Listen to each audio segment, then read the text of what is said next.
The purpose of this video is to demonstrate how to use R for correlation regression analysis.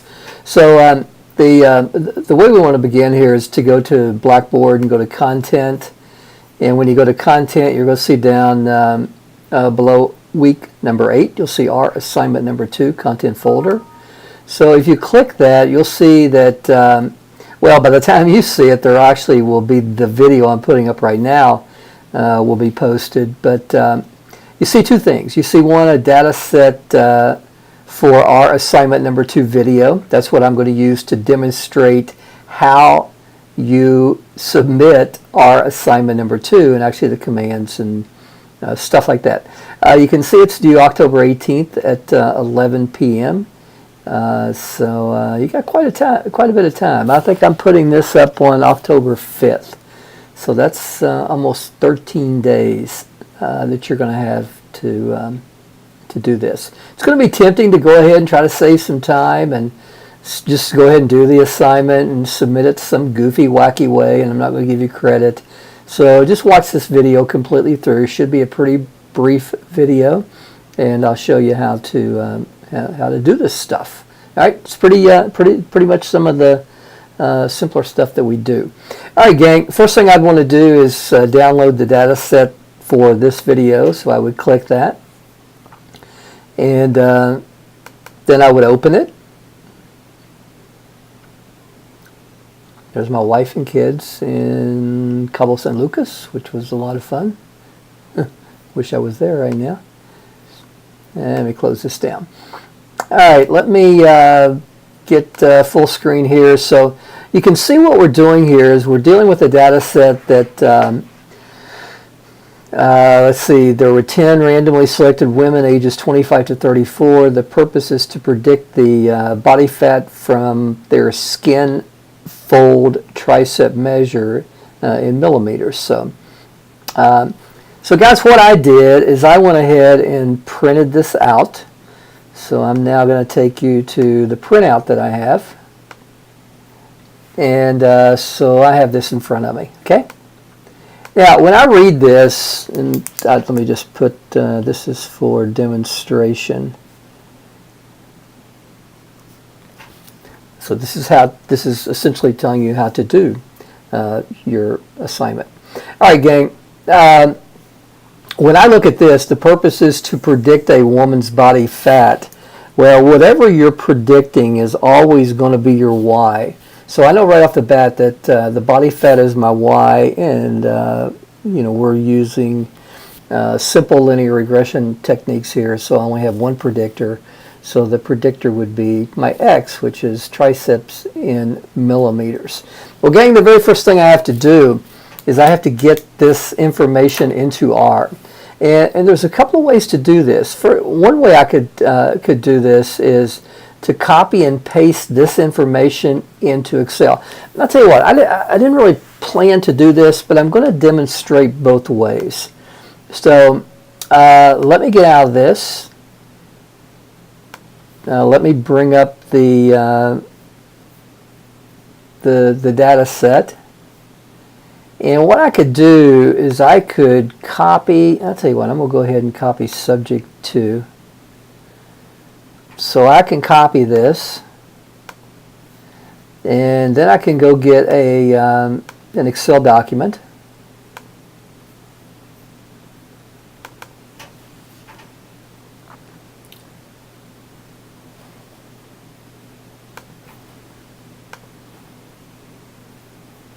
And I could copy and paste.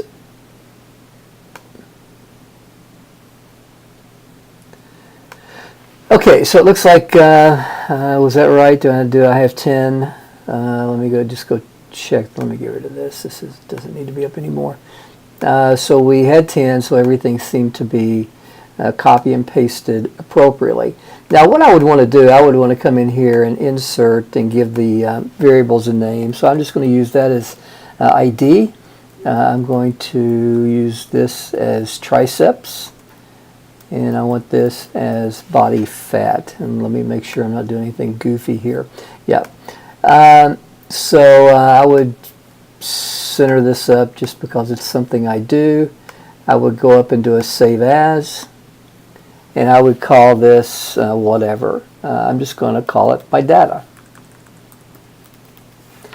I'm going to save it on my desktop, and gang, I want to save it as a comma separated values.csv format. Alright, I'm going to save it. It's going to come up and make you feel really silly. Don't buy into that crap. And just go ahead and continue and save it on your desktop. I already saved it, so I don't need to save it again. Now I'm going to go get R, and I'm going to need to go get this my data. So the first thing I would want to do is set my working directory, and it's easiest to get your working directory first. So I see the format that it needs to be in when I reset it. So I need backspace users ddarbro, and I need to go to my desktop. Now I'm going to get my data, and I'm just going to call it data. But I'm going to go read.csv. Now on my desktop, I called this my data, and I have to put the extension .csv. I need to attach my data. And now if I care to, I can look at my data. Notice that my variables are tricep and body fat, and they are lowercase. Okay, so now how do I want you to do this on your assignment? So let me go split screen here and bring up the information.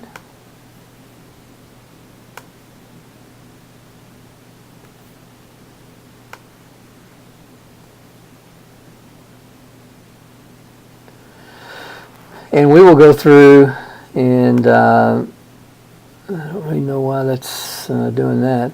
We'll go through and answer these questions. Let me get this some kind of aim on when I do here. Okay, so the first question here says, use R to find the descriptive statistics for each variable. So 1A, create a histogram for each and describe the distribution shape. So what I do here is I would go number sign, answers for question number 1. So I would, when I start something out the hashtag, I know on Twitter it means one thing, but on R it means hashtag just says, okay, I'm going to communicate something to you in words. I'm not going to use R code. I'm going to communicate something to you, in other words, talk to you. So that's what I do here. Obviously, answers for question number 1 is not R code. So first of all, to create a histogram for each, I'm just going to go histogram, triceps. And I see that I have pretty much a bell-shaped and symmetric distribution. I'm going to go histogram for body fat. And I can see that I have another bell-shaped and symmetric distribution. So I would say both triceps and body fat are bell-shaped and symmetric. And these are approximately. All right, so I gave my answer. The next thing I'd want to do is I'd want to do B, create a box plot and identify any outlier values. So I'm going to do a box plot for triceps. There are no outliers. If there were outliers, there would be these isolated dots, points, outside the structure of the box plot. And then I want to do box plot for body fat. And there's actually one outlier here, and you can see it right down here. And it's the lowest value, so it looks like it's somewhere around, well, I don't know, somewhere around 10 or something to that effect. So my answer for this part, there were no outliers for triceps and one outlier for body fat. Okay. Part C, find the mean, median, standard deviation, and IQR for each variable. Well, I'm going to find the mean for triceps. the mean for body fat, the standard deviation. No, what did we do next? We said what, median? Was that what it was? Yes. So I'll do median for triceps, median for body fat. The next thing is the standard deviation. So the standard deviation for triceps and the standard deviation for body fat. So I got those, and I also need the IQRs. So I'm going to go IQR for triceps and the IQR for body fat. All right, so I've got my descriptive statistics, and that's the game that we play when we're doing a linear regression analysis. Ultimately, we're seeking to describe the relationship between the two variables. But before we get into the relationship between the two variables, we treat the two variables independently of one another and statistically describe this one and statistically describe this one. Do histograms, box plots, mean, median, standard deviation, IQRs. Histograms, box plots, mean, median, standard deviation, IQRs for that as well. Now we're going to get into use R to create a scatter plot. So we're now starting on question number 2.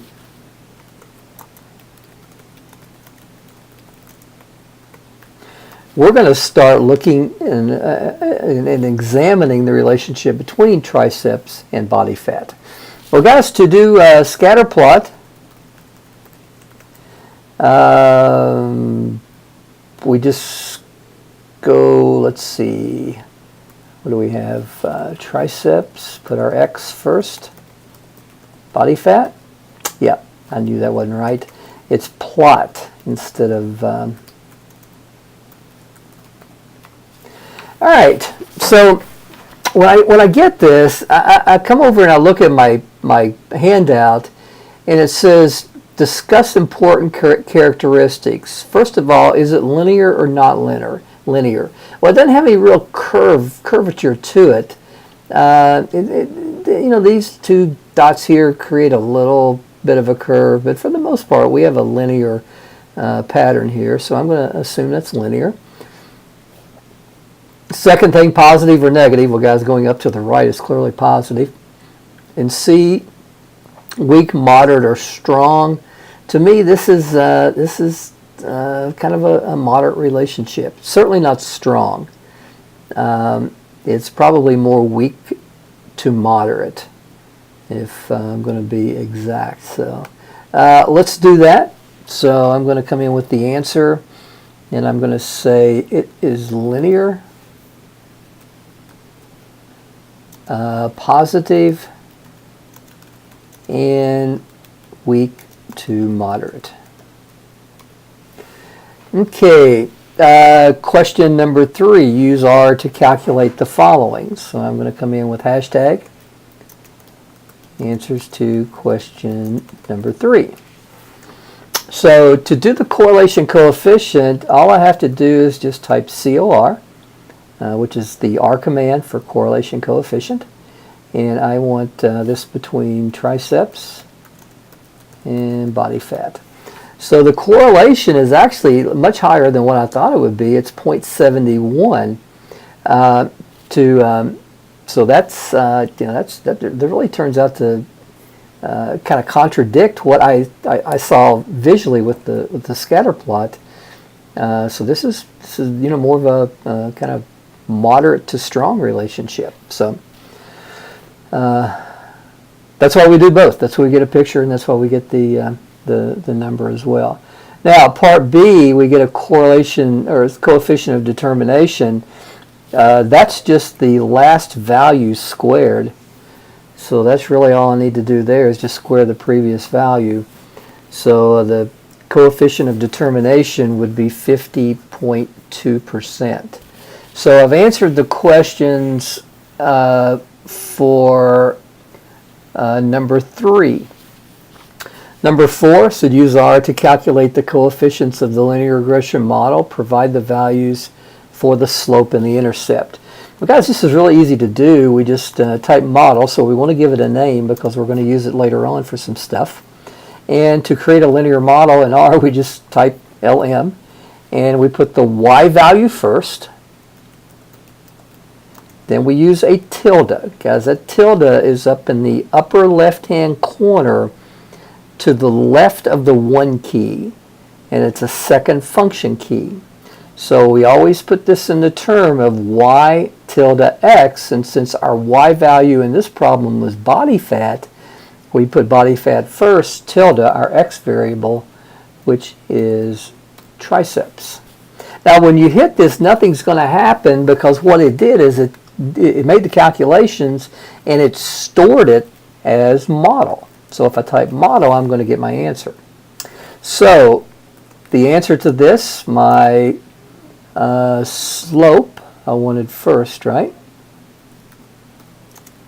is the value under triceps right here, this part right here, the 0.7762. And the intercept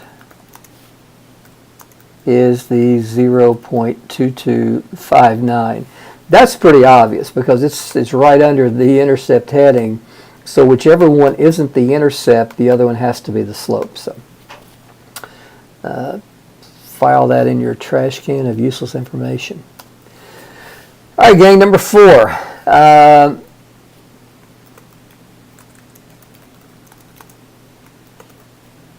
So let's do this. We just did 4, right? Yeah. Oh, I didn't put that. Okay, so answer number 4, see above. Let's go answer to number 5. So answer to number 5, state the linear regression model using the variables of the problem. Well, guys, I've got to use the hashtag because, so essentially what we have here is we have y equals 0.2259 plus 0.7762 times x. However, in the instructions, I say to state the linear regression model using the variables of the problem. So what I'll do is I'll come in with y, and I'll use the y variable, which in this case is body fat. So body fat can be predicted by taking 0.2259 plus 0.7762. The numbers stay the same, but my x in this case is my tricep measure. And the reason I want you to get familiar with not only using these generic y's and x's, but using the variables of the problem is most of your statistical software packages will use the variables in the model to provide the estimates. All right, gang, number 6, final one.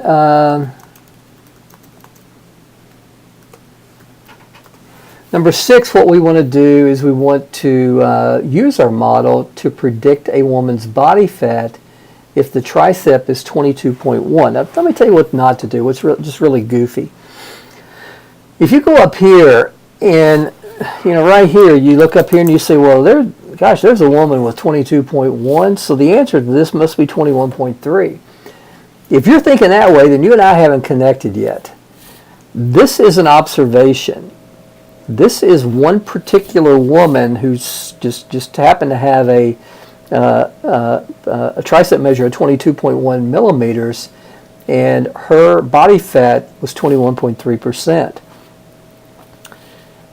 It should make sense to you that if another woman comes in with a tricep of 22.1, there's going to be variation in this body fat measurement.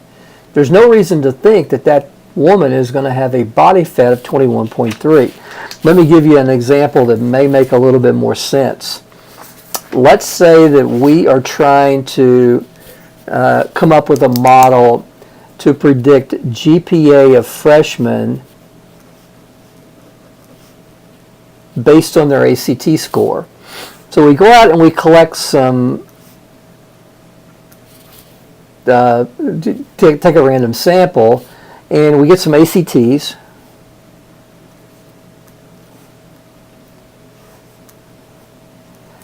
And we just so happen to have 3 people in our study who have ACTs of 20. Is there any reason to think that those 3 people with ACTs of 20 are all going to get the same GPA their first year in college? No, that would be ridiculous. That would be kind of statistically dumb thinking. We're expecting variation in these measurements. So these values themselves aren't the predictor. These are observed values. We use our model to come up with the predicted value. So let me show you how to do that. The easy way to do that is just to insert the 22.1 in your model. So go 0.2259 plus 0.7762 times the 22.1. And you'll get a predicted body fat for this particular woman to be 17.4. Notice that's different than the observed body fat for this particular woman. So this particular woman who had a tricep of 22.1, her body fat is actually quite a bit higher than our model would have predicted. But guys, if you're making a prediction, use your model, not an observation. These observations collectively went together to create this model.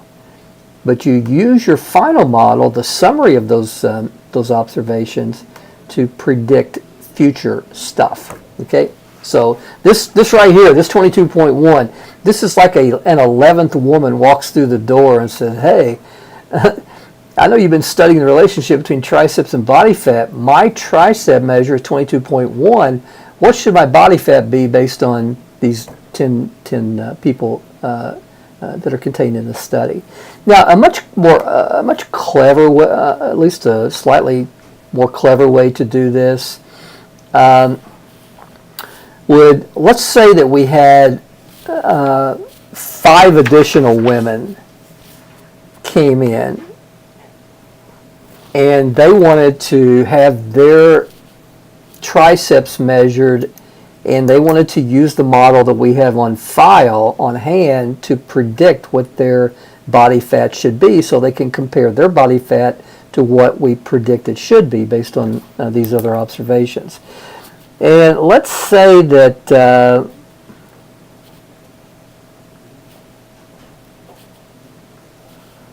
I don't know, I'm just throwing out numbers.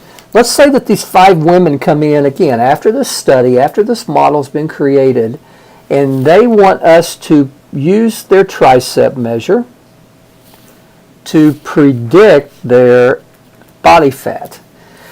Well, one thing we could do is we could just go through here and just repeat this 5 different times and get the 5 predicted values. Or there's actually another way.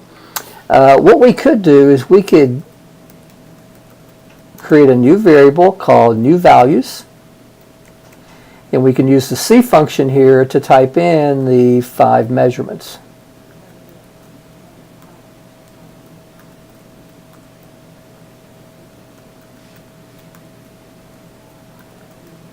Okay, so we've kind of created a new string of values that we want to run through our model and predict the body fat for these 5 women who have provided, or maybe we measured it, their tricep measure. So there's a command in R called predict, and the first thing we would do is we put the name of the linear regression model, and I think I just called it model here.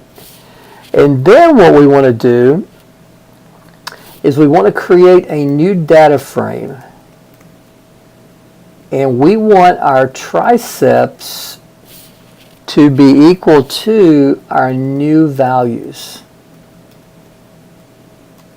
Now, when I do that, I get 5 values that are the predicted values. And notice that the very first one was my 22.1. And notice when I put the 22.1 in my model, I got 17.38. Well, guys, there's your 17.38 measured there and rounded to the nearest hundredths. So it not only calculated the predicted value for 22.1, it predicted in this case for 4 other participants who or getting their body fat measured based on their tricep. These calculations were made after the data was collected and analyzed. So, guys, if you only had one I'll call this newer values, you could just put in the 1. And then I'm going to go up and get my predict, but now I want my triceps to be newer values, and you can see that I get just the 17.38 for the one observation that I needed. The reason I show you that is you don't need to put in 5, you don't need to put in 3, you don't need to put in 100. You can put in just 1 as we needed in this assignment. All right, gang. That's it. So once you're done here, you're going to go up to File, and I would do a Save As, send it to me as an attachment, having the subject line R assignment number 2, and you're going to get 100 points if it's done correctly and you follow instructions, and life will be good. All right, guys, that's all I got. Take care.